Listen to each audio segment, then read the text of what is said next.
దైవ ప్రేమికులకు దాచబడిన మేలు. దైవ ప్రేమికులకు దాచబడిన మేలు. జాగ్రత్తగా ఈరోజు రాత్రి పాఠం వింటే రేపటి నుంచి మీరు దేవుడిని హత్తుకొని ఉన్నతంగా దేవుడి కొరకు బ్రతుకుతారు. దేవుడు తప్ప మరొక ఆలోచన మీకు రాకుండా పోతుంది.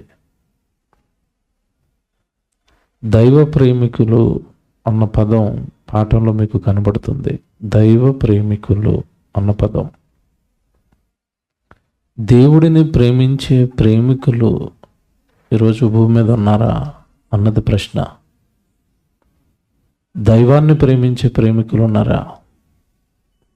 దేవుడిని పూర్ణ హృదయంతో పూర్ణ మనస్సుతో ప్రేమించే మనుషులు ఉన్నారా అంటే ఏమండి, ఈరోజు దేవుడిని కష్టాలు వచ్చినప్పుడు, కన్నీళ్ళు వచ్చినప్పుడు, అవసరాలకు వాడుకునేవారు ఉన్నారు తప్ప నా తండ్రి అని పరిపూర్ణంగా ప్రేమించేవారు అతి కొద్ది మంది.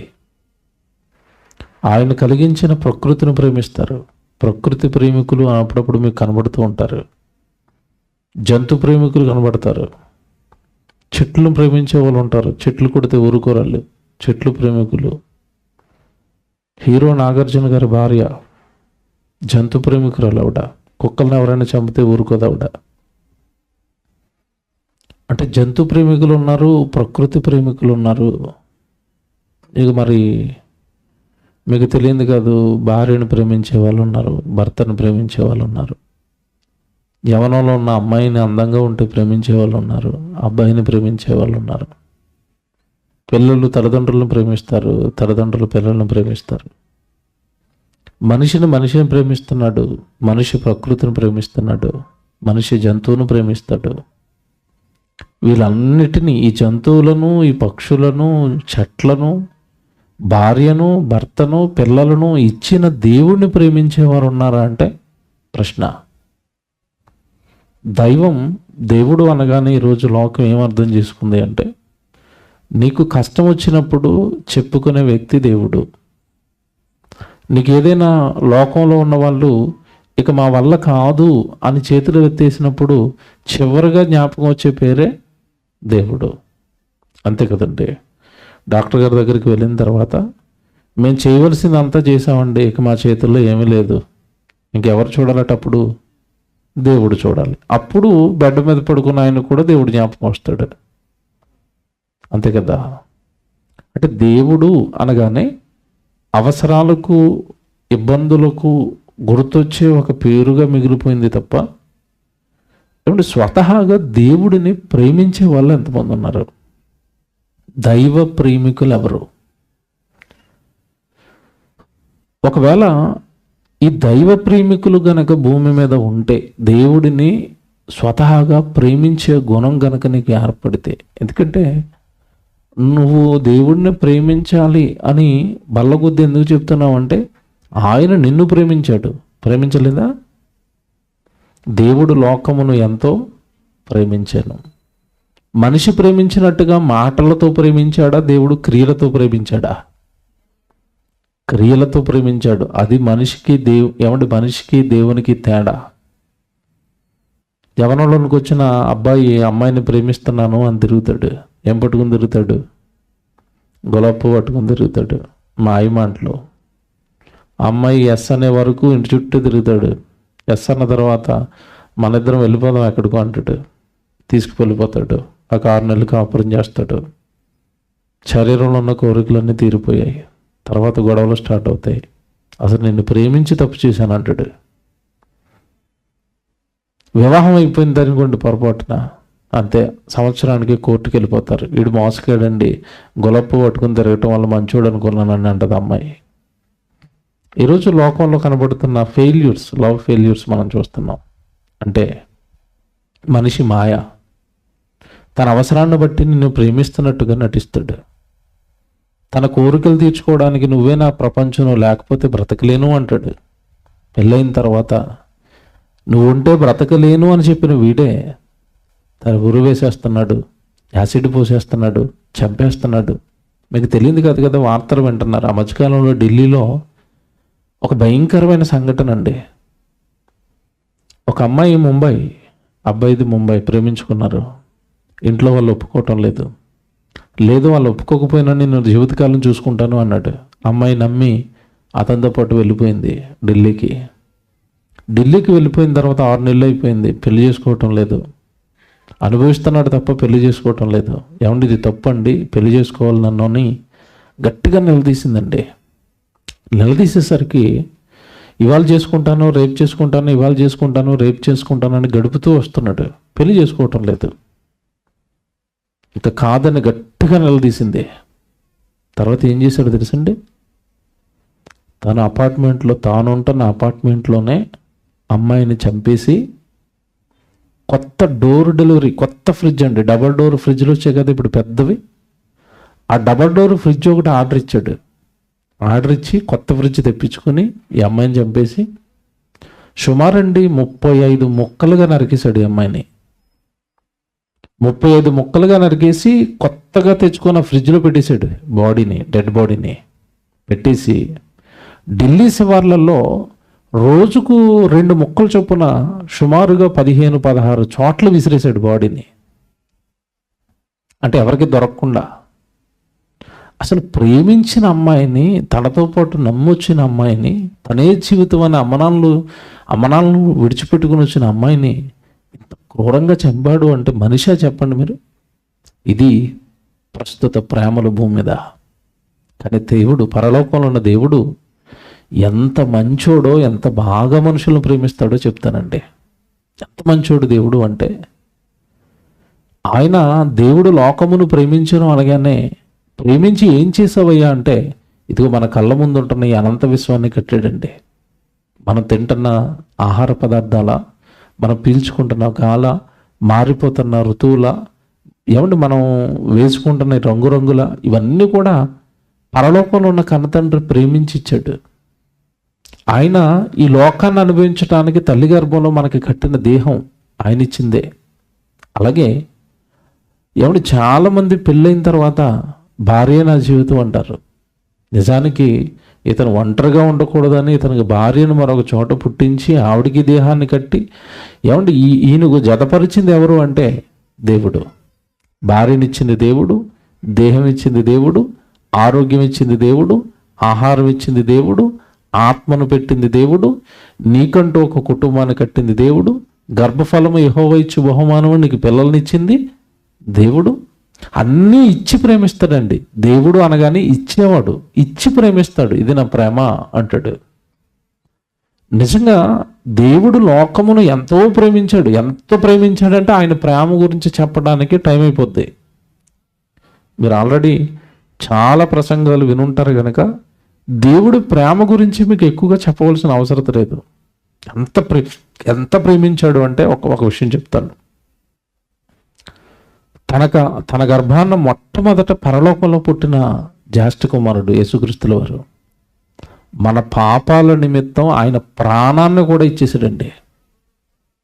అంటే ఆయన దగ్గరికి ఇవ్వడానికి ఏమీ లేదు. ఉన్న యేసుక్రీస్తుల వారిని మన కోసం బలేశాడు.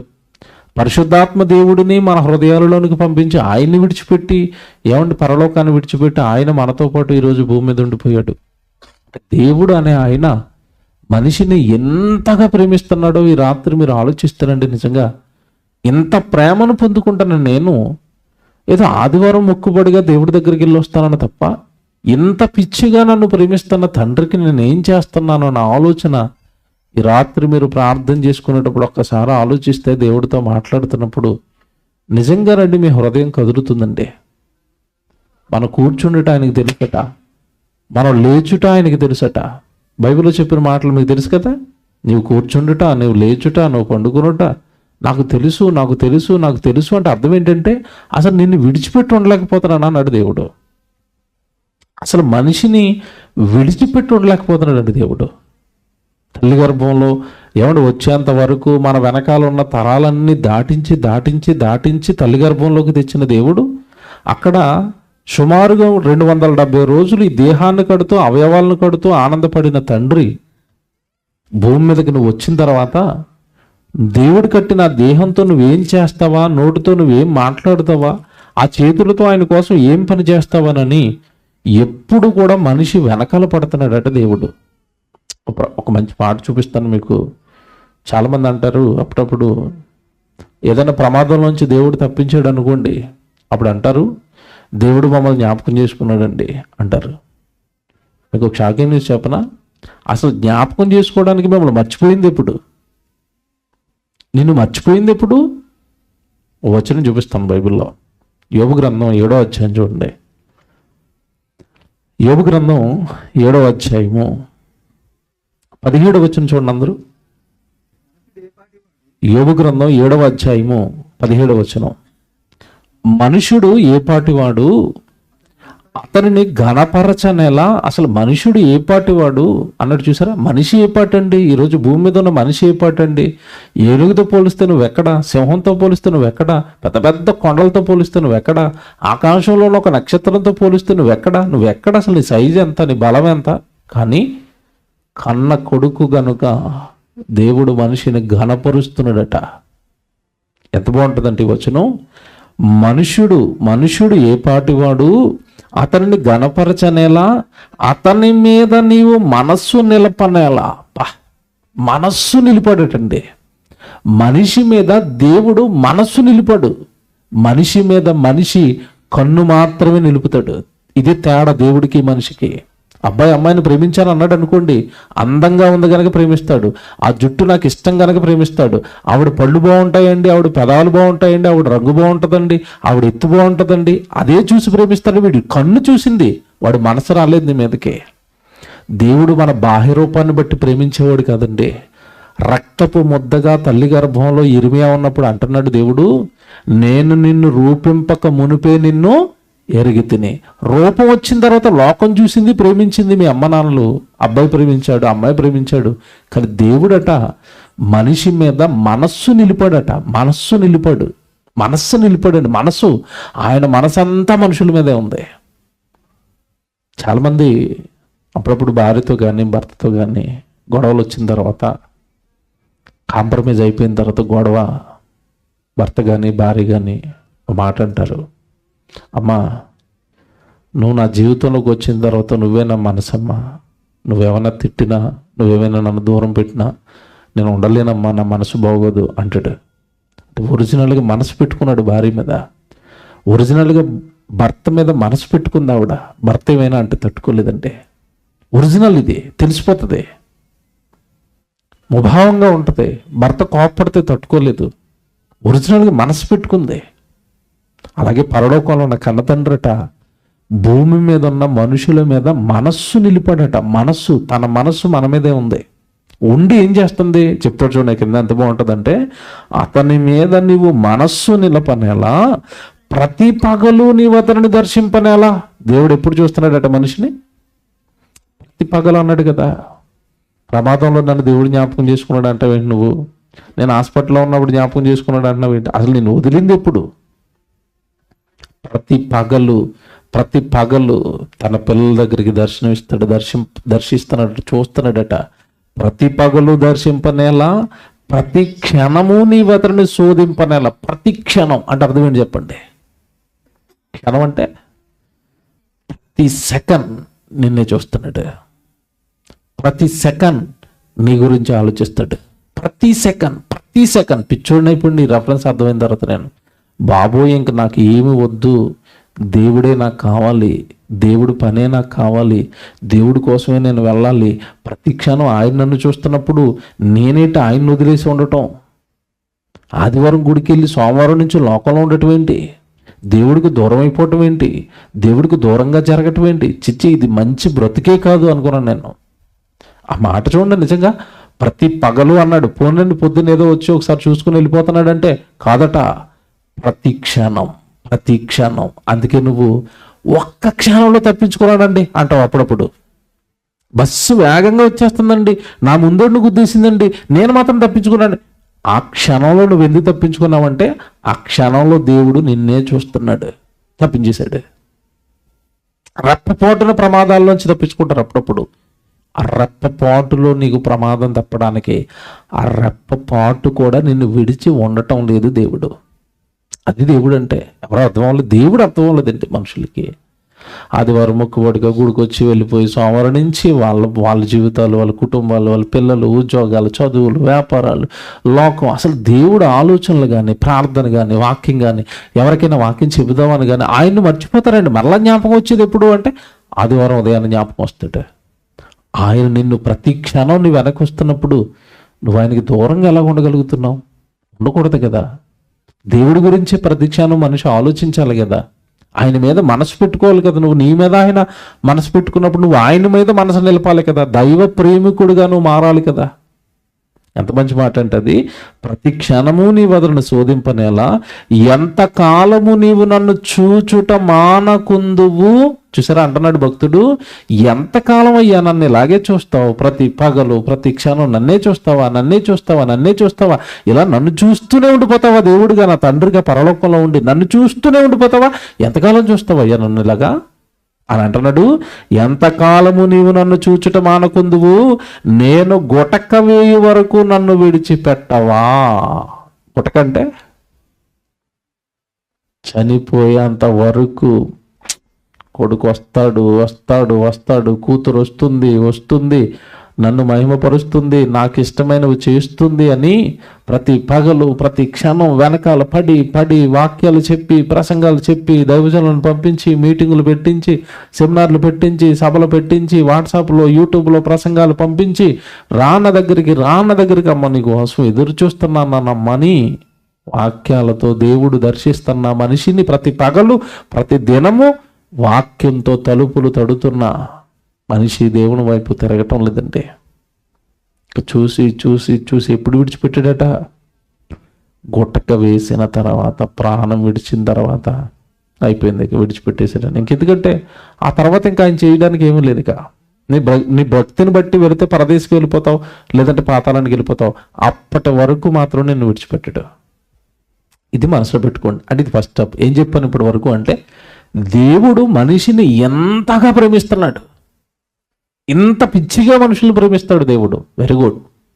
ఒకవేళ నా తండ్రి నన్ను ఇంతగా ప్రేమిస్తున్నప్పుడు నేను కాస్తైనా దేవుణ్ణి ప్రేమిస్తాను అని ఎవరైతే దైవ ప్రేమికులుగా మారి దేవుణ్ణి ప్రేమించటం ప్రారంభిస్తారో, ఇప్పటి వరకు మీరు వినని ఒక సంగతి చెప్తాను, జాగ్రత్తగా వినండి. రోజు రాత్రి బాగా వినండి, ఆలోచించండి. మీరు ఒకవేళ విన్నా ఆలోచించలేదేమో, ఇది ఆలోచించండి.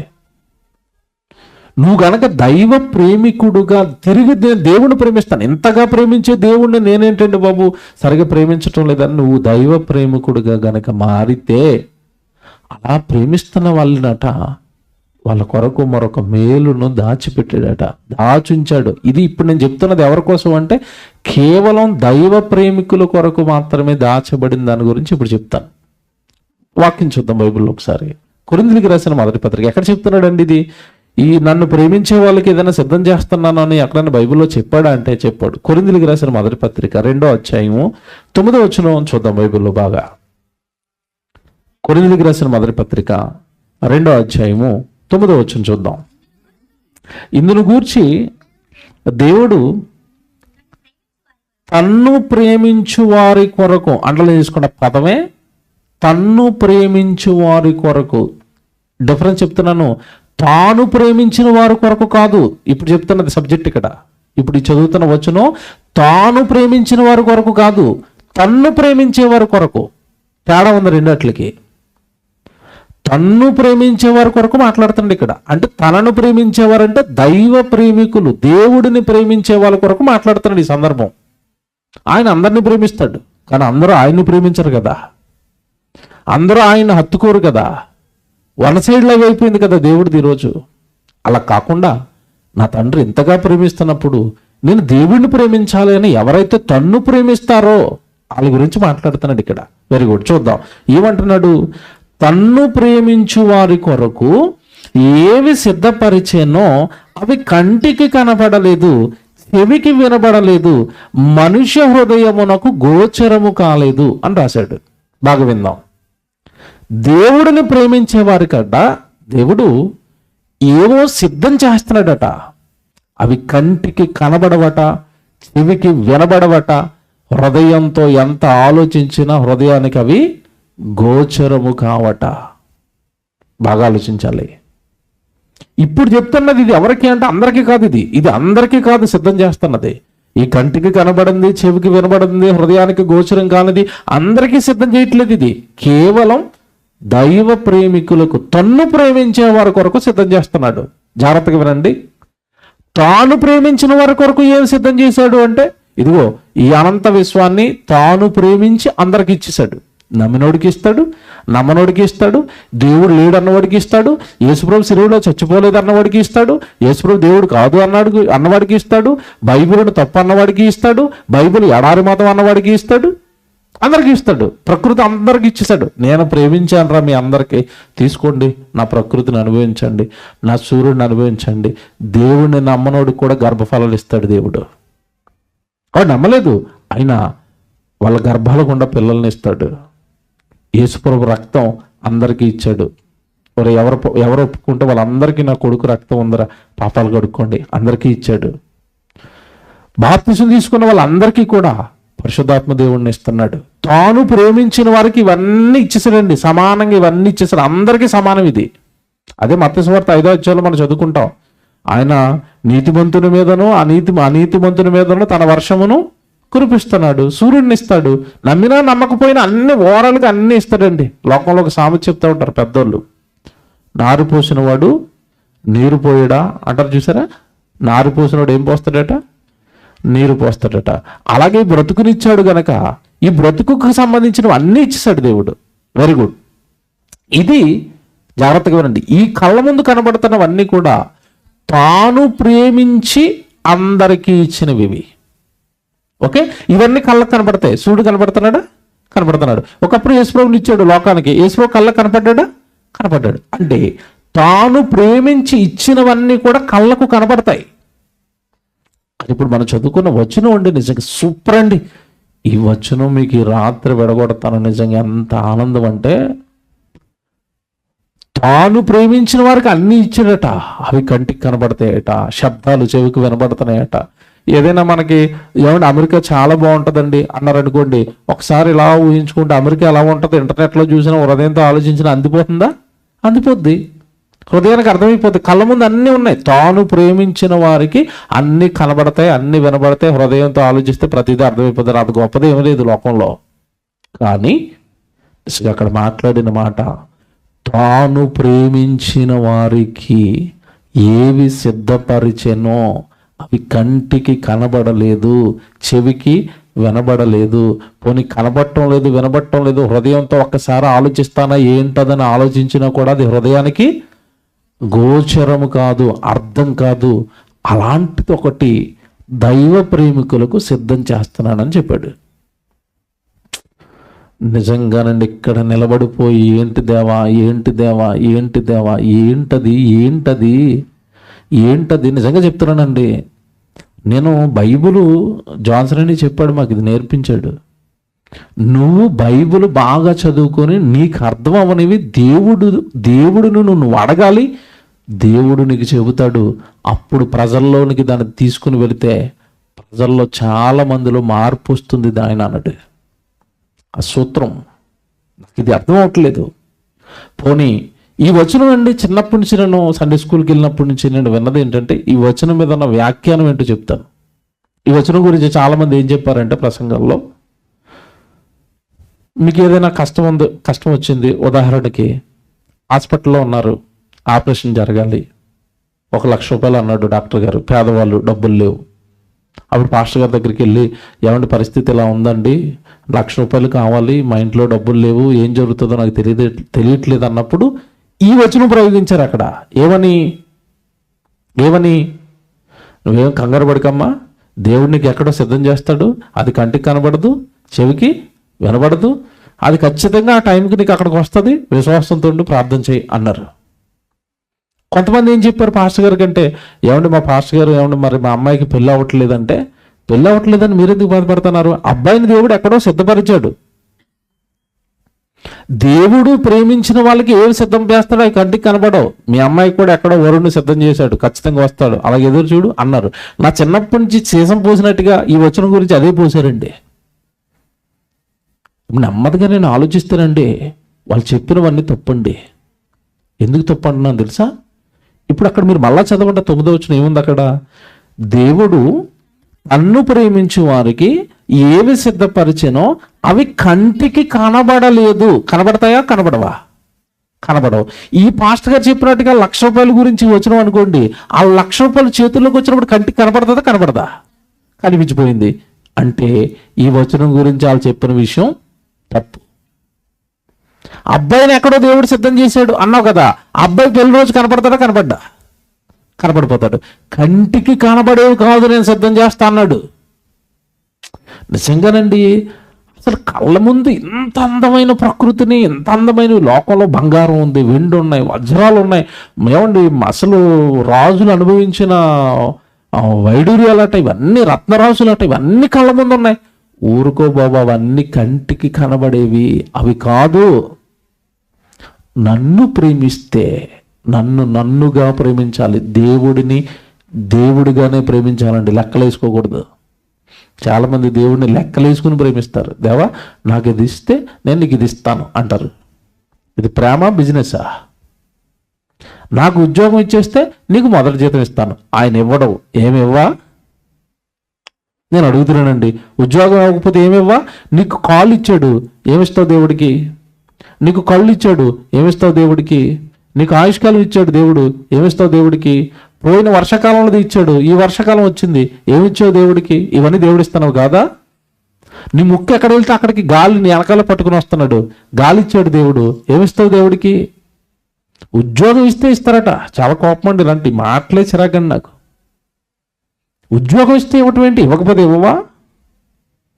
దేహాన్ని కట్టి నీకు కంటికి రెప్పలో నేను కాపాడుతున్న ఆయనకి నువ్వు మళ్ళా ఏదో ఇస్తే ఇస్తానని అనుకో. నా వల్ల అయింది నీకు చేస్తాను తండ్రి ఎప్పుడు అను. మనసు దేవుడికి ఇష్టం. నాకు ఇచ్చిన స్థితిని నీకు ఉపయోగిస్తాను తండ్రి, స్థితిని ఇదే కదా అను, అది దేవుడికి ఇష్టం. ఈ విషయంలో దావీదు టాప్ అండి, దావీదు టాపు. అంతఃపురంలో పడుకున్న తర్వాత గొర్రెల కాపరిని పట్టుకొచ్చి అంతఃపురంలో పెట్టారు. ఏంటి ప్రభువా, మీరు మందసం, మీరు రాతి పలకలు కలిగిన మందసం ఆ గుడారంలో ఉండిపోయింది ఏంటి?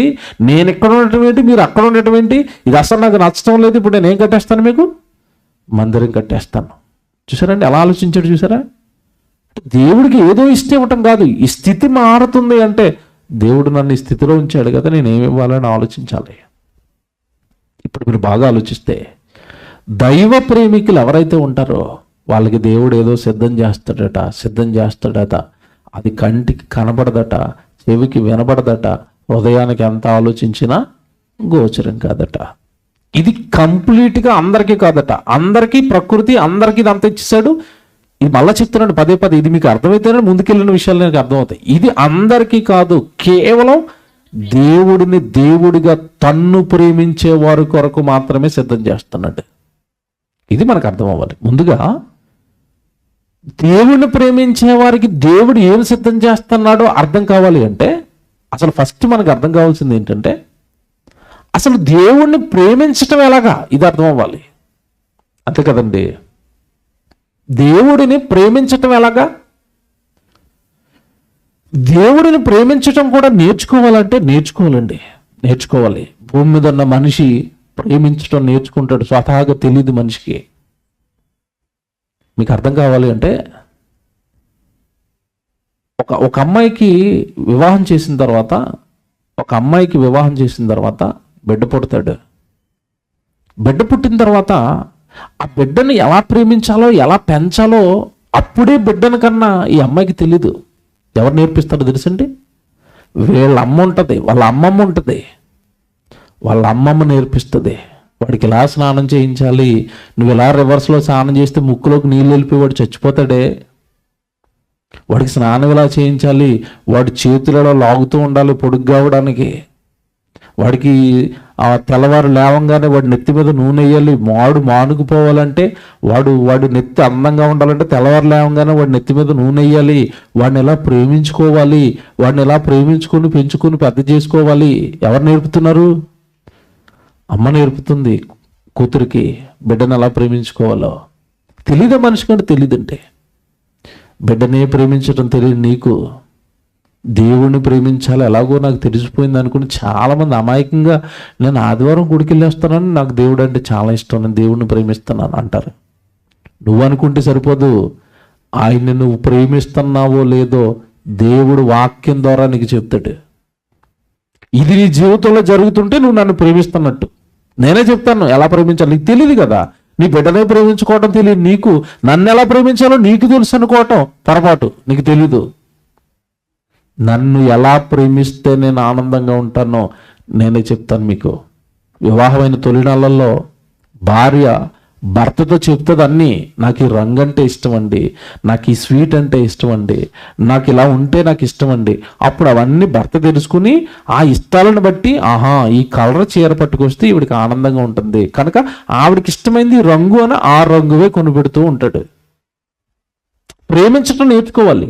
అలాగే దేవుడిని ప్రేమించటం ఎలాగా, దేవుడిని ప్రేమించటం ఎలాగా బైబిల్లో చూపిస్తాను. ఆయన్ని ప్రేమించేవారు దైవ ప్రేమికులు ఎవరని చెప్పాడో, ఏం చేస్తే దేవుణ్ణి ప్రేమిస్తున్నారని చెప్పాడో బైబిల్లో ఒక వచనం రాశాడు.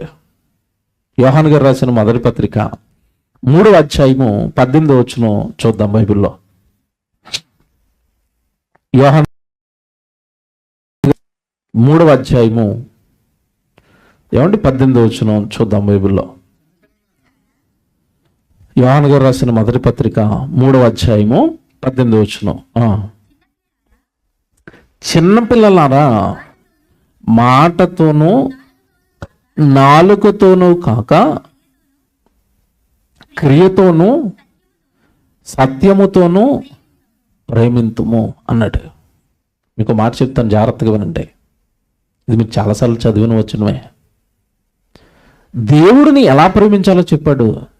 ఆ ప్రేమించటానికి ముందు ఎలా ప్రేమించండి అని చెప్పి మీరు చదువుకున్న వచనంలో స్టార్టింగ్ ఏం పదం వేశాడండి అక్కడ? చిన్నపిల్లలారని ఎందుకు అంటున్నాడు? ఇంతకీ ఈ వచనం రాసింది సండే స్కూల్ పిల్లలకా, సంఘానికేనా? బాగా ఆలోచించాలి. సండే స్కూల్ పిల్లలకా, సంఘానికేనా? ఇది సంఘానికే. ఇది మనసులో పెట్టుకోండి, సంఘానికే రాశాడు. బాప్తిస్మం తీసుకున్న వాళ్ళకే చెప్తున్నాడు ఇది. బాప్తిస్మం తీసుకుని సంఘంలోనికి చేర్చబడిన వాళ్ళను దేవుడు ఏమని పిలుస్తున్నాడు? చిన్నపిల్లలారా. చిన్నపిల్లలారా ఏమన్నాడు తర్వాత? చిన్నపిల్లలారా, మాటతోనూ నాలుకతోనూ కాక క్రియతోనూ సత్యముతోనూ ప్రేమించాలి. ఈ వచనం బైబిల్ ఓపెన్ యూనివర్సిటీ ద్వారా బయటకు వచ్చిన తర్వాత చాలామంది ఏమని మాట్లాడారు అంటే, వాళ్ళ బోధలన్నీ తప్పండి, మాటలు కాదు పనులతో దేవుడిని ప్రేమించండి, క్రియలతో ప్రేమించండి అని చెప్తారు. దేవుడి విషయంలో వాళ్ళకి సగం సగం బైబిల్ వచ్చండి, వాళ్ళకి బైబిల్ రాదండి. క్రియలతోనే కాదు మాటతో కూడా మన దేవుడిని ప్రేమించవచ్చు అన్నారు. దానికి ఆలోచన రూట్ ఏంటంటే, జిహ్వాఫలం అర్పించమని దేవుడు చెప్పాడా? చెప్పలేదా? చెప్పాడు. జిహ్వాఫలం అంటే నీ నాలుగుతో నీ నోటితో దేవుడిని ఏం చేయాలి? స్తుతించాలని చెప్పాడు కదా. మేము నాలుగుతో స్తుతులు చెప్తున్నాం, మరి దేవుడిని ప్రేమించట్లేదు అంటున్నారేంటి? గదిలో కూర్చొని ప్రార్థన చేస్తున్నాం, దేవుడిని ప్రేమించటం లేదంటున్నారేంటి? మేము దేవుడిని ప్రేమిస్తున్నాం కదా, మాటతో నాలుగుతో పాటలతో ప్రేమిస్తున్నాం కదా. పాటలేమో చాలా గట్టిగా పాడతాం కదా, గట్టి స్వరాలతో పాటలు పాడతాం కదా, గట్టిగా గంటల తరబడి ప్రార్థన చేస్తున్నాం కదా. దేవుడు పరిశుద్ధుడు, దేవుడు పరిశుద్ధుడు, దేవుడు స్తుతులు కలుగునుగా. కానీ మాటలతో మేము దేవుడిని మహిమపరుస్తున్నాం కదా, స్తుతిస్తున్నాం కదా. మీరేంటి పనితోనే దేవుడికి మహిమ వస్తుంది అంటున్నారు, పనితోనే దేవుడిని ఆరాధించాలంటున్నారు ఏంటి అని కౌంటర్ వేశారు. Very good. ఇప్పుడు కూడా విమర్శను ఎదుర్కొని విషయాన్ని చెప్పగలిగిన నాడు మన జ్ఞానం బయటకు వస్తుంది, మన వివేకం, మన బుద్ధి బయటకు వస్తుంది. నిజమే, దేవుడు జిహ్వా ఫలాన్ని అర్పించమని చెప్పిన మాట వాస్తవం. నాలుకతో మాటతో దేవుని స్తుతించండి చెప్పిన మాట కూడా వాస్తవమే. ఈ వచనం మళ్ళా చదవండి.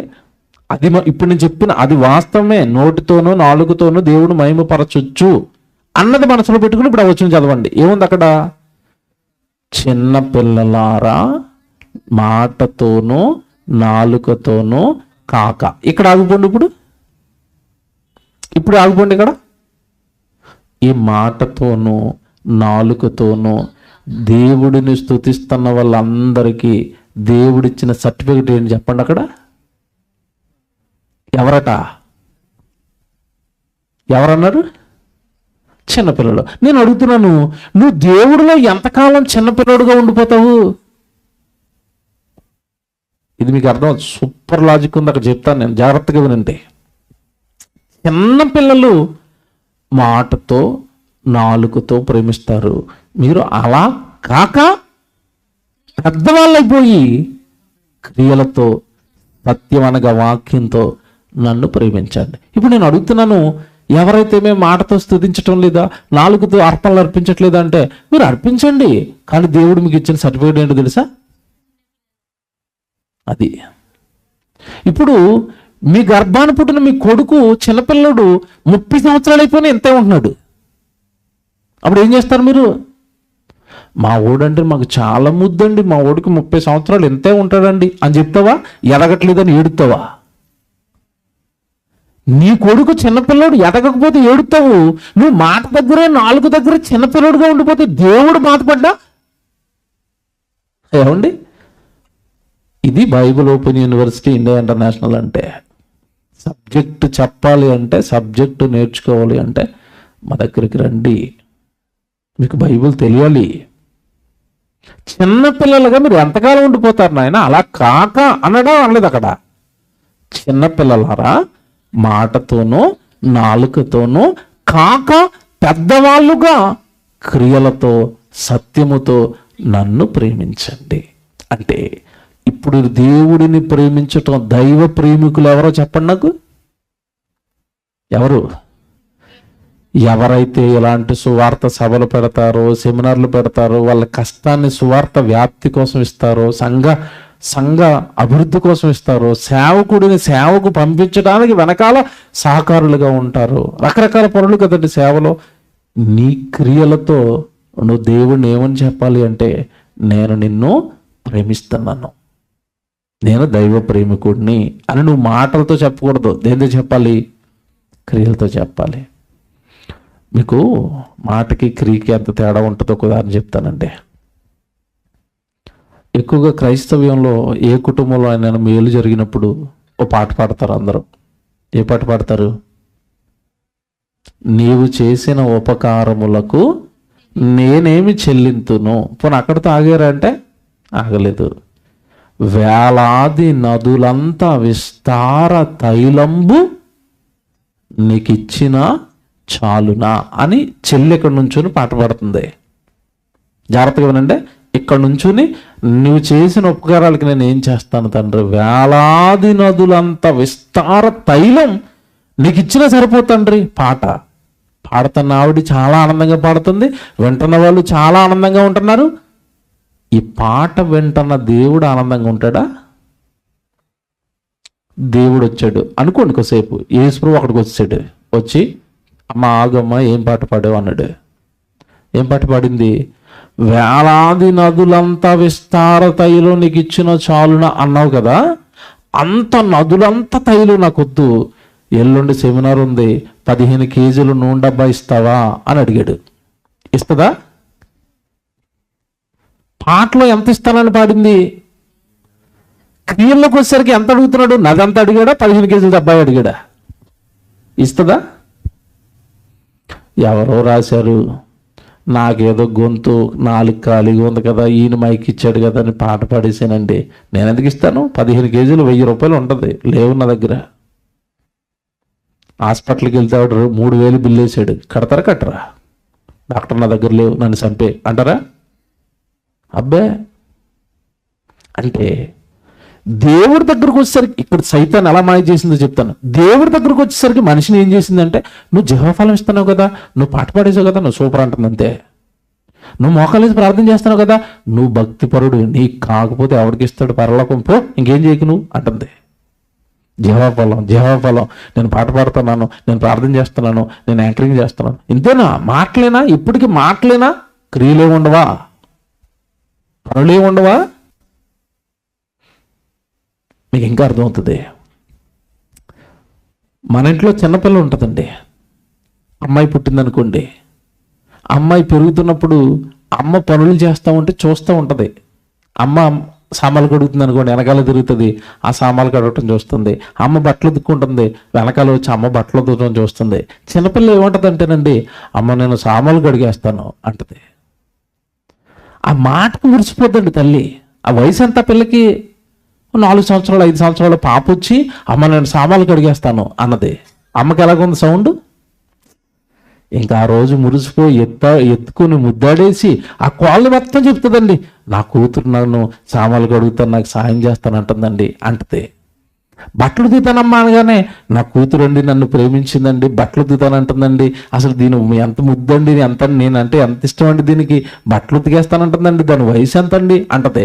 అక్కడికి నేను బట్టలు ఉతికేస్తానని మారం చేస్తుంది అనుకోండి, చిన్న కచ్చిపిస్తుంది, ఉతుకుపో అంటది. ఆ పిల్ల కచ్చిపు బండకేసి కొట్టేస్తూ అమ్మ దగ్గరికి వచ్చి అంటది, నేను బట్టలు ఉతికేసాను వచ్చి అంటది. బట్టలు ఉతికేసిందా? బాగా వినండి. చిన్నది కనుక చిన్న చిన్న మాటలు అంటుంటే, చిన్న చిన్న పనులు చేస్తుంటే నా కూతురు సూపర్ అండి, నా కూతురు సూపర్ అండి అంటుంది. బాగా వినండి. ఈ పిల్ల 5 సంవత్సరాల పిల్ల 25 సంవత్సరాల పిల్ల అయింది. అప్పుడు అంటుంది, ఏమి చేయకుండా అమ్మ నన్ను సామాన్లు కడిగేయమంటావా అంటుంది. కడగదు, రాదు. అప్పుడు ఎత్తుకుంటుందా, ముద్దాడుతుందా, తిడతదా? నాకు చెప్పాలి. తిడుతుంది. అప్పుడు ముద్దాడింది, ఇప్పుడు ఎందుకు తిడుతుందో చెప్పాలి నాకు. ఏమండి, ఎంత బాగా అర్థం చూసారా? అప్పుడు బుడ్డది కనుక ముద్దు, ఇప్పుడు ఎద్దు. తిడతదమ్మ, ఎద్దులా ఎదిగావు, సామాన్లు కూడా కడగటం రాదు అంటదా ఉందా? ఎవడు ఇది మనకు అర్థమవుతుంది కదండి ప్రాక్టికల్గా. మరి చిన్నపిల్లలారా మాటతోనూ నాలుగుతోనూ కాక కాక అంటే మేము ఇంకా అప్పటికి ఇదేంటిది?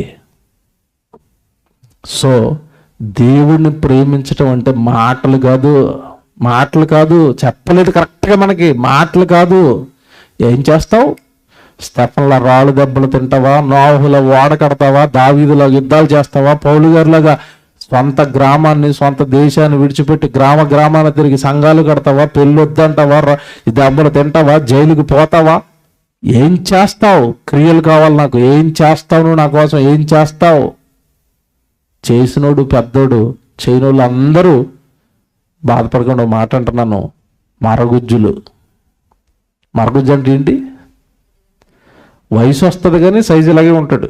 వాళ్ళని ఏమంటారు అంటే? ఇప్పుడు క్రియల్లోనికి రాకుండా మాటల దగ్గర ఆగిపోయిన వాళ్ళు అందరూ దేవుడికి ఎవరు చెప్పండి? ఇప్పుడు మరగుజ్జులు. మీరు మరగుజ్జులు. చీనలు గురించి మాట్లాడుతున్నానంటే, అంటే దైవ ప్రేమికులు అనగానే ఏమర్థమైంది ఇప్పుడు మీకు? నాకు మాటలొద్దు, ఏం కావాలి? క్రియలు కావాలి. ఇక్కడ ఇంకోటి చెప్పనా నేను, ఇంకా నిజంగా అలా లోపలికి వెళ్తా ఉంటే టైం అవుతుంది కానీ ఆనందం వస్తుందంటే. చాలామంది దేవుడు పని చేయమంటే ఏమంటారో తెలుసండి, మాకు ఏం వస్తుందండి, మేము ఏం చేస్తాం అంటారు చాలామంది. బాగా వినండి, లోకంలోనండి నిజంగా చెప్తున్నాను, ఈ భూమి మీద మనం బ్రతకటానికి బయలుదేరిన తర్వాత మనకి ఏమీ రావండి, నేర్చుకున్నాం. కావాలంటే మీరు బాగా ఆలోచించండి. వివాహమైన తొలినాళ్ళల్లో అమ్మాయికి వంట చేయటం రాదు. అత్త తిడతది, ఉప్పు ఎక్కువ వేసేస్తున్నావు అని. అత్త మాంగారు తిడతాడు, నువ్వు కారం ఎక్కువ వేసేస్తున్నావు అని. అప్పుడు వంట తయారు చేసుకుంటుంది అమ్మాయి. అమ్మో ఉప్పు తగ్గించాలి, కారం తగ్గించాలి. అప్పటి వరకు అమ్మగారింటి దగ్గర బట్టలు ఉతకడం రాదు. అక్కడికి వెళ్ళిన తర్వాత నేర్చుకుంది. చాలా మందికి సైకిల్ తొక్కడం రాదు, నేర్చుకున్నారు. చాలా మంది బండి నడపడం రాదు, నేర్చుకున్నారు. అన్ని మనిషి నేర్చుకుంటాడండి, ఏది స్వతహాగా రాదు, ఎవరికి ఏమి రాదు. చదువు మీకు ముందే వచ్చేసా, నేర్చుకున్నారు. ఉద్యోగం ఎలా చేయాలో ట్రైనింగ్ ఇచ్చినప్పుడు నేర్చుకున్నారు. అన్నీ నేర్చుకున్నారు కదా. నేను ఇప్పుడు ప్రశ్న అడుగుతున్నాను, నీ గురించి నువ్వు చాలా నేర్చుకున్నావు, దేవుడి గురించి నువ్వేం నేర్చుకున్నావు? బాగా ఆలోచించండి. ఈ రాత్రి ఇక్కడ కూర్చున్న వాళ్ళందరూ పర్టికులర్గా ఇది నేను దేవుడి కోసం నేర్చుకున్నానండి. ఏముంది చెప్పండి మీ జీవితంలో? సెమినార్ చేస్తున్నప్పుడు సంఘంలో వంట చేయాలి అంటే వంట మనిషిని పట్టుకురావాల్సి వస్తుందండి. 1000 రూపాయలు అతనికి డబ్బులు ఇవ్వాల్సి వస్తుంది. రేపు సెమినార్ నుంచి వంట మనిషిని తేకండి.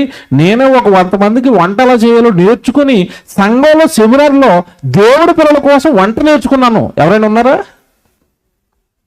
కేవలం దేవుడి కోసమే నేర్చుకున్నాను ఇది. మనం ఈరోజు Bible open university India international పాటలు వింటాం. జాన్సన్ అనే పాటలు, సంగీత సింహ బిరుదు, పాట అదిరిపోద్ది. ఎక్కడ తేడా ఉండదు, ఎవడు తప్పు పట్టడం ఉండదు. పాట విన్నాడంటే ఆడు మారిపోవాలి. విచిత్రం ఏంటి, ఈయన ఏమన్నా పెద్ద మ్యూజిక్ డైరెక్టర్ అయ్యి మ్యూజిక్ ఇన్స్టిట్యూట్ల చుట్టూ తిరిగి మ్యూజిక్ నేర్చుకున్నాడు అనుకున్నారా? నేను ఎక్కడికి వెళ్ళలేదు నాయన, కీబోర్డ్ తెచ్చాలో నొక్కాను నాకు వచ్చింది అంటాడు. నేను నొక్కింది దేవుడి కోసం కనుక దేవుడు నాకు నేర్పాడు పని, అది నేర్చుకున్నాడు ఆయన. పోనీ బైబిల్లోకి వెళ్తాను మీకు. నోవహు గారితో దేవుడు ఓడ కట్టమన్నాడు కదండి. అంతకుముందు ఏమన్నా నోవహు గారు ఓడ కంపెనీ ఉందా? దేవుడు కట్టమన్నాడని నేర్చుకుని కట్టాడా? ఏ సైజో చెప్తాడు, ఎంత నరకాలో చెప్తాడు, ఏ చెక్క ఎట్టమంటాడో చెప్తాడు, దేవుడు ఎట్టమంటాడో పెట్టుకుంటూ వెళ్తున్నాడు. నోవహు ఓడ కట్టేసాడండి. మీకు ఏమర్థమవుతుంది? నేను ఇవన్నీ ఎందుకు చెప్పాను తెలుసా? దేవుడి కోసం ఏదైనా చెయ్యండి అనేసరికి మాకు రాదండి, ప్రసంగాలు చేయండి మాకు రాదండి, వంట చేయండి మాకు రాదండి, ఏదో ఇంకొక లైవ్ ఏదో టెక్నికల్గా సౌండ్ పెట్టడమో కెమెరాలో ఆపరేటింగో ఎడిటింగో దేవుడి కోసం నేర్చుకోండి మాకు రాదండి. ఎందుకు రాదు? ఎందుకు రాదు? మరలా చెప్తున్నాను ఈ మాట. పని చేస్తున్నవాడే దేవుడిని ప్రేమిస్తున్నవాడు. దేవుడి కోసం ఏదో ఒక పని మీరు నేర్చుకోండి. మీరు చాలాసార్లు మత్తయి సువార్త 11:20 చెబుతున్నారు. అక్కడ యేసుప్రభువు ఏమంటారో తెలుసా? భూమి మీద భారాలతో కృంగిపోతున్న వాళ్ళందరి గురించి ఒక మాట మాట్లాడాడు అక్కడ. ప్రయాసపడి భారము మోసుకొనుచున్న సమస్త జనులారా నా యొద్దకు రండి, నేను మీకు విశ్రాంతినిత్తును అన్నాడు. అక్కడ వరకే చదువుకుని ముగించేసి చర్చికి రండి మీకు విశ్రాంతి వస్తుంది అన్నారు వాళ్ళు. అంటే విషయం ఏంటంటే విశ్రాంతి ఎప్పుడు ఇస్తానంటాడు తెలుసా? కింద చెప్తాడు వెంటనే కంటిన్యూషన్లో. ఏమనుంటో తెలిసింది అక్కడ, నేను సాత్వికుడను దీన మనసు గలవాడను కనుక మీ మీద నా కాడి ఎత్తుకుని మీరు నా యొద్ద నేర్చుకొనుడి అని ఉంటుంది బైబిల్లో. చూసుకోండి కావాలంటే. ముందు కాడెత్తీసుకోండి. ఏ కాడెత్తుకున్నారో ఏ పని ఎత్తుకున్నారో అది నేను మీకు నేర్పుతాను. చూసారా? మీరు కాడెత్తీసుకోండి, దేవుడి పని ఏదో ఎత్తీసుకోండి.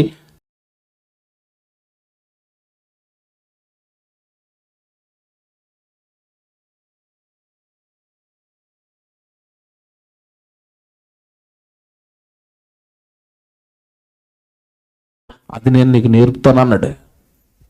దేవుడు పనికి సంబంధించినవండి ఇవన్నీ, పెద్ద పెద్దవి. ఎప్పుడన్నా వీలైతే మళ్ళీ చెప్తాను. అది అంటే దేవుడు పని చేస్తాను అన్నవాడు ప్రేమికుడైతే ఆ పని కూడా నేనే నేర్పుతాను అన్నాడు దేవుడు. ఎంత మంచుడండి,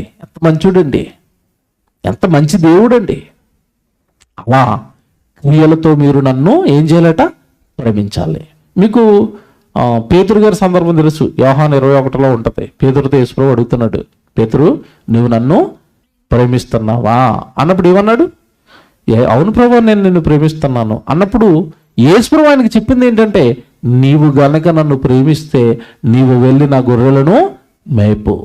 అంటే పని చేయి, సువార్త చేయి, ఆత్మలను రక్షించు. ఈ ఆత్మలను రక్షిస్తున్న పని క్రమంలో ఎన్నో పనులు, ఎన్నో ఇరుకులు, ఎన్నో ఇబ్బందులు నీకు ఎదురవుతాయి. వాటన్నిటిని తట్టుకొని ఆత్మల రక్షణ కొరకు నువ్వు నిలబడు. అలా నువ్వు నన్ను ప్రేమించు పేతురు. మాటలతో నాకు వద్దు పేతురు, నాకు మాటలొద్దు. ఏం కావాలి? క్రియలు కావాలి. Very good. అంటే దైవ ప్రేమికులు అంటే ఎవరో మీకు ఇప్పుడు చిన్నగా అర్థమైంది. ఎవరు దైవ ప్రేమికులు? ఎవరు పడితే వాళ్ళు కాదు సుమా. ఆదివారం గుడికొల్లు వచ్చేసి వాళ్ళు అంతకంటే కాదు. ఎవరైతే పని చేస్తున్నారో పని చేస్తున్న వాళ్ళు దేవునికి ప్రేమికులు. Very good. ఇప్పుడు అక్కడికి వెళ్ళి వచనం చదువుకుందాం. ఏంటి మన వచనం? దైవ ప్రేమికులకు దాచబడిన మేలు అంటే దేవుడు అంటున్నాడు, తన్ను ప్రేమించు వారి కొరకు ఏవి సిద్ధపరిచెనో అవి కంటికి కనబడవు, చెవికి వినబడవు, హృదయానికి గోచరము కాలేదు. అంటే ఇప్పుడు ఇలా ఎవరైతే వాళ్ళ జీవితాలలో దేవుడు నన్ను ప్రేమిస్తున్నాడు, ఆయనకు పని చేయటమే ప్రేమ అని ఎవరైతే అర్థం చేసుకుని దేవుడి పనిలో ఉంటున్నారో, ఈ దేవుడి పని చేస్తున్న వాళ్ళందరికీ, దేవుడి పనికి సహకారులుగా ఉంటున్న వాళ్ళందరికీ తిరిగి దేవుడు మరలా ఇంకోటి ఏదో సిద్ధం చేస్తాడట. బాగున్నాడండి దేవుడు. అంటే ఆయన గురించి నువ్వేం చేసినా మర్చిపోవటం లేదు. వేరేది నీకు పెద్దది, మంచిది, కంటికి కనబడనది, చెవికి వినబడనది నన్ను ప్రేమించి నా పని చేస్తున్నావు గనక నీకు సిద్ధం చేస్తున్నాను అన్నాడు. ఇది మనసులో పెట్టుకోండి. మరొక మాట చూడండి, అంటే ప్రేమించి పని చేస్తే, పరిచర్య చేస్తే నేను మర్చిపోను అన్నాడు కదా, ఆ మాట కూడా చూద్దాం. ఎబ్రిల్కి రాసిన పత్రిక 6వ అధ్యాయము 10వ వచనం మనం చదువుకుంటాం చాలాసార్లు. ఎబ్రిల్కి రాసిన పత్రిక 6వ అధ్యాయము 10వ వచనం చూడండి. ఎబ్రిల్కి రాసిన పత్రిక 6వ అధ్యాయము 10వ వచనం అండి. ఇదిగో మీరు పని చేయమని చెప్పాను కదా. ఎప్పుడైతే ఈ వాక్యాన్ని మీరు నమ్మి పని చేస్తారో, పనిలోకి మీరు వెళ్ళిపోయారో, మీరు కార్యాలలోకి వెళ్ళిపోయారో, మాటలు మానేసి కార్యాలలోకి వెళ్ళిపోయారు. అంటే చిన్నవాళ్ళు పెద్దవాళ్ళు అయ్యారు, దేవుడి కోసం పనుల్లోకి వెళ్ళిపోయారు, దేవుడు పని చేస్తాం అంటున్నారు. ఈ కార్యాలలోనికి వెళ్ళిపోయిన వాళ్ళ గురించి మాట్లాడుతున్నాడు. ఎంత బాగుంటుందంటే మాట 10వ వచనం, మీరు చేసిన కార్యమును మీరు పరిశుద్ధులకు ఉపచారము చేసి ఇంకను ఉపచారము చేయుచుండుట చేత తన నామమును బట్టి చూపిన ప్రేమను మరుచుటకు దేవుడు అన్యాయస్తుడు కాడు. ఇక్కడేమర్థమైంది మీకు? ఇది మీరు చాలా సంవత్సరాలు చదివారు. తన నామమును బట్టి చూపిన ప్రేమను మరుచుటకు దేవుడు అన్యాయస్తుడు కాడు అంటే అర్థం ఏంటి? ఇదిగో మీరు పరిశుద్ధులకు ఉపచారం చేస్తున్నారు కదా, మీరు కార్యాలలోనికి వెళ్ళిపోయారు కదా, మీరు పనిలోనికి వెళ్ళిపోయారు కదా, మీరు నా కోసం పని చేస్తే ఆ చేసిన పనిని మర్చిపోవడానికి నేను అన్యాయస్తుడిని కాదు అంటే అర్థం ఏంటి? ఏదో చూచాయిగా అక్కడ హింటిస్తున్నాడు మీకు. మీరు నా కోసం ఏం చేసినా నేను మర్చిపోను అంటే అర్థం ఏంటి? మీకు తిరిగి మరలా ఏదో చేస్తాను, అంతే కదండి. ఎవరైనా మనకి సహాయం చేసినప్పుడు ఏమంటాం? ఏమంటే మీ మేలు ఊరకనే మర్చిపోనండి అంటావా అనవా? అంటాం. మన ఇంటికి ఎవరైనా చికెన్ కూర, మటన్ కూర బాక్సులు వేసి పంపించారనుకోండి, మీరే ఆలోచించాలి. మీకు ఏమన్నాడు? మరుసటి ఋతువు నేను మళ్ళా వస్తాను, నీ కౌగిట ఎవరు ఉంటారు? మగబిడ్డ ఉంటాడు. ఇంతకీ అక్కడ ఆవిడ అన్నం పెట్టి మగబిడ్డను కొట్టేసింది ఆవిడ. ఎంత సూపర్ అండి దేవుడు. ఆతిథ్యం ఇచ్చి మగపిల్లోడిని చక్కగా, నీకు మగపిల్లోడమ్మా, దేవుడు నాకు ఇచ్చిన అధికారాన్ని బట్టి నేను దీవిస్తానని పో అన్నాడు. ప్రవక్త మాట ఇచ్చాడండి, దేవుడు చేస్తాడు. అట్లా మీకు ఏమర్థమవుతుందంటే, దేవుడు నువ్వు చిన్నదిచ్చినా పెద్దది ఇవ్వడానికి సిద్ధంగా ఉండే మనసు కలిగిన వాడు ప్రారంభం నుంచి. Very good. ఇది మీరు మనసులో పెట్టుకుని, నా నామమును బట్టి చూపిన ప్రేమను మరుచుటకు నేను అన్యాయస్తుడిని కాదు అన్నాడు. ఇంకో మాట చెప్పనండి, ఇక్కడ చాలా మందికి దేవుడికి ఇవ్వండి, దేవుడికి చెయ్యండి అంటే చాలామంది ఎలా ఫీల్ అవుతారంటే, బాగా ఎవరండి ఇది అర్థం అవ్వాలి. దేవుడికి పెట్టుకోండి, దేవుడికి చెయ్యండి అంటే చాలామంది ఎలా ఫీల్ అవుతారంటే, మేము ఎందుకు పెట్టాలి, వాళ్ళు పెడుతున్నారా, వీళ్ళు పెడుతున్నారా, వాళ్ళు ఇస్తున్నారా, వీళ్ళు ఇస్తున్నారా అని మనుషులు చూస్తారు. ఇక్కడ చెప్తాను ఒక సంగతి, జాగ్రత్తగా వినండి. నువ్వేది పెట్టినా, నువ్వేది ఇస్తున్నా, బాగా వినండి, నువ్వేది పెట్టినా, నువ్వేది ఇస్తున్నా అది దేవుడు నీకిచ్చిందే అని మాత్రం మర్చిపోకు. ఇది మాకు అర్థం అవ్వాలి, అలా చెప్తాను. ఒక 1000 రూపాయల సెమినార్కి దేవుడికి ఇచ్చారండి అనుకుందాం. ఎంత ఇచ్చారు దేవుడికి? 1000 రూపాయలు ఇచ్చారు. ఆ 1000 రూపాయలు మీకు ఎక్కడో చెప్పండి. పని చేసుకోవడానికి వెళ్ళారు, పనిలో ఒక రోజు జీతం ఇచ్చాడు, ఆ జీతం పట్టుకొచ్చి దేవుడికి ఇచ్చారు. చాలామంది ఏమనుకుంటారంటే, నేను దేవుడికి 1000 రూపాయలు ఇచ్చాను, ఫస్ట్ నా పేరే చదవండి, పైన రాయండి అంటాడు. విచిత్రం ఏంటి తెలుసా? ఆ 1000 రూపాయలు నువ్వు ఇచ్చానంటున్నావు కదా, నువ్వు ఇవ్వడానికి ఆ 1000 రూపాయలు ఆ పని చేసుకోవడానికి రెక్కలు, ఏమండి చేతులు తల్లి గర్భంలో బిగించింది ఎవరు? దేవుడు. ఈ రెక్కల్లో పని చేయడానికి ఇక్కడ బలం, ఈ బలాన్ని పెట్టింది ఎవరు? దేవుడు. దేవుడు నీకు చెయ్యిచ్చి, దేవుడు ఆ చెయ్యిలో బలం పెట్టడం వల్ల నువ్వు పొలానికి వెళ్ళి పని చేసుకుని పట్టుకొచ్చి ఎంత ఇచ్చావు? 1000 రూపాయలు ఇచ్చావు. ఇప్పుడు నేను అడుగుతున్నాను, అది దేవుడు ఇచ్చిందేనా, నువ్వేమైనా స్పెషల్గా తెచ్చిచ్చావా? ఇంకా చెప్పకపోతే ఇది మీకు అర్థం అవ్వలేదేమో. తొలి శతాబ్దంలో అపోస్తలుడి పాదాల చెంత స్థిరాస్తులు పెట్టేశారట, భూములు పెట్టేశారట, ఇల్లులు పెట్టేశారట. ఈ భూమి దేవుడికి నేను ఇచ్చేసాను అంటున్నారు కదా, ఇంతకీ ఈ భూమి ఎక్కడది? వీళ్ళు తయారు చేసుకున్నారా, దేవుడు చేసిందేనా? ఏమండి అంటే ఇప్పుడు మీకు బుర్ర వేడెక్కిపోయేది ఏంటంటే, మనం దేవుడికి ఏమి ఇస్తున్నా ఆయన ఇచ్చినవి ఇస్తున్నాం తప్ప మనం స్పెషల్గా మనం ఏమి చేయటం లేదు. చేస్తున్నారా? మీ కొడుకుని ఇచ్చేసారండి, అన్న సమయాలను ఇచ్చేసిందని చదువుకుంటాం. ఎందుకంటే సమయాలు ఎక్కడ ఇవి తయారు చేసుకున్నా, ఇంట్లో రోబోని తయారు చేసుకున్నట్టుగా. దేవుడిచ్చిన బిడ్డనే పట్టుకెళ్ళి వల్ల ఎవరికి ఇచ్చింది? అంటే నువ్వేమిచ్చినా దేవుడిచ్చినవే ఇస్తున్నావు తప్ప నేనేదో సూపర్ అని కాలు రగడేయడానికి ఎవరికి లేదు.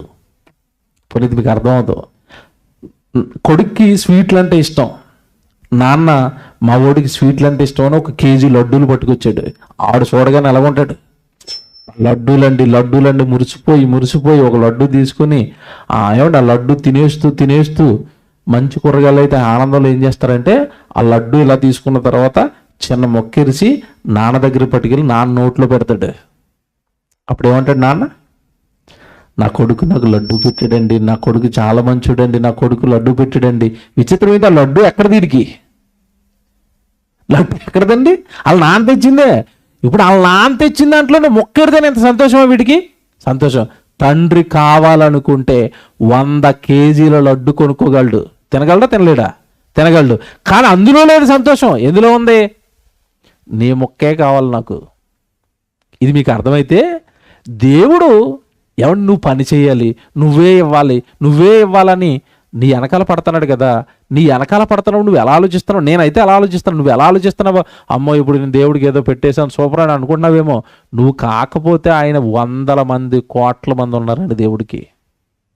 నువ్వు ఇచ్చే చిన్న చిన్న ఆనందాలు ఇస్తాయి దేవుడికి, మర్చిపోకండి. దేవుడిని ప్రేమించటం అంటే ఇదిగో ఇవ్వటమో పెట్టటమో కార్యాలు చేయటమో, ఇది దైవ ప్రేమికులు. అలా ఎవరైనా ఇస్తే మీ ప్రేమను నేను మర్చిపోను, మీరు నాకు ఇచ్చిన దాన్ని మర్చిపోను అన్నాడు. ఏమిస్తారు తండ్రి అంటే, అలా నన్ను ప్రేమించి ఇస్తున్న వాళ్ళకి చేస్తున్న వాళ్ళకి మరల ఏదో నేను సిద్ధం చేస్తున్నాను. ఇది కేవలం భూమి మీద నన్ను ప్రేమించిన వాళ్ళకి అన్నాడు. ఏంటయ్యా అది అంటే, మీరు చాలాసార్లు చదువుకున్న వచనం అండి.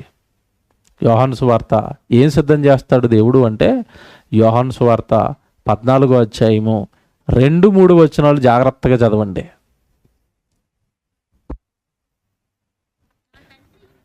యోహాను సువార్త 14వ అధ్యాయము ఏమండి 2-3 వచనాలు జాగ్రత్తగా చదవండి.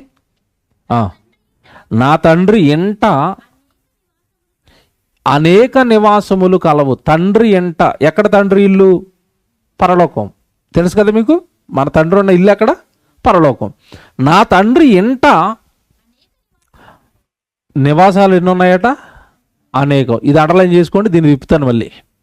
నా తండ్రి ఎంట అనేక నివాసములు కలవు, లేని ఎడల మీతో చెప్పుదును.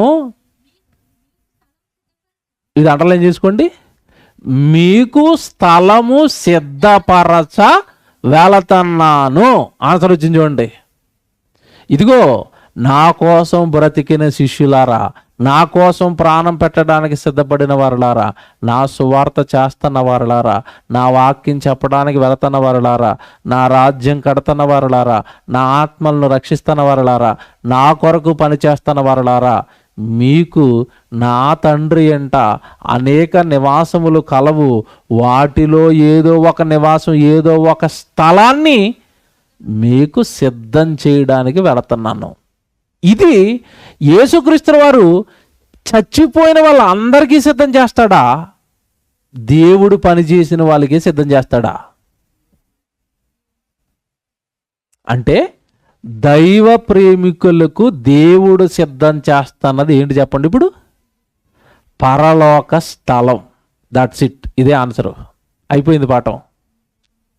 తన్ను ప్రేమించు వారికి దేవుడు ఏవి సిద్ధపరిచెనో అవి కంటికి కనబడదు, చెవికి వినపడదు, హృదయంతో పోనీ ఎలాగుందో ఆలోచిద్దామంటే పరలోకంలో మీకు స్థలం సిద్ధం చేశాడు. ఓసారి ఆలోచించండి, మీకు ఏమైనా అందుతుందో ఎలాగుంటుంది చెప్పండి నాకు. పోనీ హృదయానికి అందటం లేదు, కంటితో చూసి చెప్పండి ఒకసారి ఎంత ఉందో. కంటికి కనబడుతుందా? కనబడదు. చెవికి పోనీ ఎవరైనా చెబితే ఇంత ఉంటుంది అని ఎవడైనా చెప్తే చెవులకు వినపడుతుందా? అంటే తన్ను ప్రేమించే వాళ్లకు, దేవుడు పని చేసే వాళ్లకు, దేవుడు కొరకు బ్రతుకుతున్న వాళ్ళకు దేవుడు సిద్ధం చేస్తున్నది పరలోక స్థలం. జాగ్రత్తగా రాసుకోండి, ఇది పరలోక స్థలం. పరలోక స్థలం ఇది చెప్పాలి ఇప్పుడు నేను కొంతసేపు. పరలోక స్థలం, పరలోక స్థలం, పరలోక స్థలం అని ఎన్నిసార్లు ఎందుకు అంటున్నాను తెలుసా? భూమి మీదండి స్థలం రేట్లు ప్రాంతాన్ని బట్టి మారుతూ ఉంటాయి. మారతాయా? ఇది మహబూబ్నగర్ సిటీ కనుక ఇక్కడ ఈ ప్రాంతంలో ఎంత ఇల్లు కొనుక్కోవాలనుకోండి, మీరు ఎంత స్థలం కొనుక్కోవాలనుకోండి, ఈ స్థలం ఎంత ఉంటుంది ఇప్పుడు? ఉదయాన్నే అక్కడ అడిగితే సుమారుగా 30 లక్షలు ఉంటుంది తమ్ముడు అంటుంది. ఈ మొక్క 30 లక్షలట. ఇక్కడ కనుక అదే మీరు పల్లెటూరులోకి వెళ్ళిపోయి ఇంత మొక్క అడిగారు అనుకోండి, ఎంత ఉంటుంది రేటు? గట్టిగా అంటే 3 లక్షలు 4 లక్షలు పెడితే 5 లక్షలు పెడితే ఇంత స్థలం వచ్చేది పల్లెటూరులో. ఓకేనా? అక్కడ 5 లక్షలు, ఎక్కడికి వచ్చేసరికి ఎంత అయింది? 30 లక్షలు. ఇదే స్థలం మీరు హైదరాబాద్ జూబ్లీ హిల్స్లో అడగండి, ఎంత ఉంటుంది? 300 కోట్లు ఉంటుంది. ఎందుకంటే అక్కడ ఏమంటే గజాలు అంటారు కదా, గజమే 50 లక్షలు 60 లక్షలు అట ఒక గజం. ఇంత స్థలం అక్కడ కొనాలంటే కోట్లు ఉంటుంది. బాగా వినండి, ఇప్పుడు ఇంతే స్థలం మీరు అమెరికాలో కొనుక్కోవాలి, ఎంత ఉంటుంది? స్థలం రేట్లు పెరుగుతున్నాయా తగ్గుతున్నాయా? పెరుగుతున్నాయి. నేను ప్రశ్న అడుగుతున్నాను ఇప్పుడు మిమ్మల్ని, స్థలం రేటు ఊర్లో 5 లక్షలు ఉంటే ఇక్కడ 30 అయింది, జూబ్లీ హిల్స్కి వెళ్ళేసరికి 30 కోట్లు అయింది, అమెరికా వెళ్ళేసరికి 300 కోట్లు అయింది. స్థలం రేటు ఎందుకు పెరుగుతుందో చెప్పాలా? బాగా ఆలోచించుకోండి. వసతులు పరిస్థితులు, అంతేనా? Very good. ఇప్పుడు నేను అడుగుతున్నాను, భూమి మీద ఉన్న వసతులు ఎక్కువ, పరలోకంలో ఉన్న వసతులు ఎక్కువ? ఏ వసతులు బాగుంటాయి? చూడండి, ఏ వసతులు బాగుంటాయి? పరలోకానివి. ఇప్పుడు మీరు బాగా ఆలోచిస్తే పరలోకంలో ఆకలి ఉంటుందా? ఆలోచించండి, ఉంటుందా? ఉండదు. జూబ్లీ హిల్స్లో ఆకలి ఉంటుందా? ఉంటుంది. అమెరికాలో బీపీ వస్తుందా? వస్తుందా రాదా? వస్తుంది. అమెరికాలో థైరాయిడ్ వస్తుందా? వస్తుంది. పరలోకంలో బీపీ వస్తుందా? వస్తుందా? రాదు. ఇప్పుడు ఈ స్థలం టాపా ఆ స్థలం టాపా చెప్పాలి. ఏ స్థలం టాపు? పరలోక స్థలం. ఇప్పుడు నేను అంటున్నాను, భూమి మీద నువ్వు 1000 కోట్లు సంపాదించేసి యేసుప్రభు రెండో రాకడలో నా 1000 కోట్ల ఆస్తి నీకే ఇచ్చేస్తాను, పరలోకంలో చిన్న మొక్క ఈ బాబు అని అడగండి, ఇస్తాడా? ఇస్తాడా? ఎవడో. ఎవరికి ఇస్తాడో తెలుసా? మహబూబ్ నగర్లో 3 రోజులు మీటింగ్ పెట్టి నీకు ఇస్తాడు. ఎలాగుంది ఇది? ఏం టాప్ అండి బాబోయ్, బుర్ర వేడెక్కిపోయింది నాకైతే. భూమి మీద నువ్వు చేసిన కార్యములను మరుచుటకు దేవుడు అన్యాయస్తుడు, 3 రోజులు మీటింగ్ పెడితే పరలోకంలో స్థలం. ఎలాగుంది ఆఫరు? ఆఫర్ ఎలాగుంది? ఆఫర్ ఎలాగుందండి? ఆఫర్ చూడండి ఎలాగుంది. ఎవరిస్తాడండి ఈ ఆఫర్? ఎవరిస్తాడండి? స్థలం ఇస్తాడండి ఎవరైనా? చిన్న చిన్న పనులు చేసుకుంటే స్థలం రాస్తారండి ఎవరైనా? సాయంత్రం తేజ మనం చచ్చిపోయే స్థితిలోకి వెళ్ళిపోయాడు, యాక్సిడెంట్ అయిపోయి జూబ్లీహిల్స్లో పడిపోయాడు రోడ్డు మీద. ఒక ఆట ఆయన అట్టుకొచ్చి పాప అత ప్రాణాన్ని కాపాడాడు. యాక్టర్ ₹1 కోటి రెమ్యునరేషన్ తీసుకుంటాడు అటు సినిమాకి. హాస్పిటల్కి తీసుకెళ్ళాడు, కాపాడాడు, ఆ ప్రాణాన్ని నిలబెట్టాడు. అప్పుడు కుటుంబం అంతా ఎవరు బాబు మమ్మల్ని మా ఓడిని కాపాడాడు అంటే అతను పట్టుకొచ్చారు. ఆటో డ్రైవర్ అండి, ఆటో డ్రైవర్ని పట్టుకొచ్చారు. నేనండి ఆయన కాపాడాను, నిజంగా యాక్టర్ నాకు తెలియదండి, ఏదో అపాయంలో ఉన్నాడని కాపాడేశానంటే, బాబు నీ మేలు ప్రపంచంలో అసలు నువ్వు చేసిన మేలు ఎవరో చేయలేరయ్యా అని ప్రాణం కాపాడినందుకు ఆ కుటుంబం అతనికి ఏమిచ్చిందో తెలుసండి? 4 లక్షలు చెక్ ఇచ్చి పంపించేశారండి. ప్రాణం కాపాడితే జూబ్లీహిల్స్లో ఒక ఫ్లాట్ ఇచ్చాడా ధర్మతేజ్ గారు? ఏమిచ్చాడు? నువ్వు మీటింగ్ పెడితే దేవుడు ఏమిస్తానంటున్నాడు? అబ్బా, ఇంక చెప్పండి, ఏం చేస్తారండి ఇప్పుడు? మీరు ఏం చేస్తారు? లోకం కోసం బ్రతకాలనిపిస్తుంది ఇప్పుడు? చిచ్చే. చేస్తే గీస్తే దేవుడు పని చేయాలండి, పరలోకంలో స్థలం కొట్టేయాలండి. పరలోకంలో స్థలం కొట్టేయాలి. టార్గెట్ పెట్టుకుని బ్రతకండి. మహబూబ్నగర్లో స్థలం లేకపోయినా పర్లేదండి, లాజర్కి ఏమీ లేవండి. ఏమున్నాయి? దరిద్రుడు అయిపోయాడు, కానీ భక్తి ఉంది. అప్పటికి దేవుడి కార్యక్రమాలు ఉన్నాయి. ఆ భక్తితో దేవుడి కార్యక్రమాలతో ఎక్కడికి వెళ్ళిపోయాడు చూసారా? ఆయనకి పరలోకంలో స్థలం ఉందా? లాజర్కి ఉంది. మీకు నాకు ఉందా? ఉందా? ఏమో డైలమా, ఈ రాత్రి నుంచి చెక్ చేసుకోవాలి. ఇక మీకేమన్నా స్థలాలు సమకూర్చుకుంటున్నారా? పరలోకంలో స్థలాలు సమకూర్చుకుంటున్నారా? పరలోక స్థలం పైన మనసేమైనా పెట్టుకున్నారా? దైవ ప్రేమికులకు దాచబడిన మేలండి పరలోక స్థలం. పరలోక స్థలం, మళ్ళీ చెప్తున్నాను, పరలోక స్థలం. ఇంకా చెప్పనా? అసలండి ఆ స్థలాలు చాలామంది అండి, ఇప్పుడు నేను చెప్తున్న ప్రసంగం వెనక చచ్చిపోయారు అనిపిస్తుందండి. ఆ వెనక చచ్చిపోయిన వాళ్ళందరూ ఆ ప్లేసులు పోగొట్టేసుకున్నారు. పరలోకంలో ఎన్ని ఇల్లు ఉన్నాయంటే యేసుప్రభు ఇందాక అక్కడ మీరు చదువుకున్నప్పుడు టైం అయిపోయింది. ఎన్ని ఇల్లు ఉన్నాయట? అనేక ఇల్లులు ఉన్నాయి. ఇప్పుడు అనేక మందికి అందరికీ దేవుడు ఇల్లులు కడితే అందరూ ఆ ఇల్లులు సంపాదించుకున్నారా? షాకింగ్ న్యూస్ చెప్పనా? చాలామంది పోగొట్టేసుకున్నారు.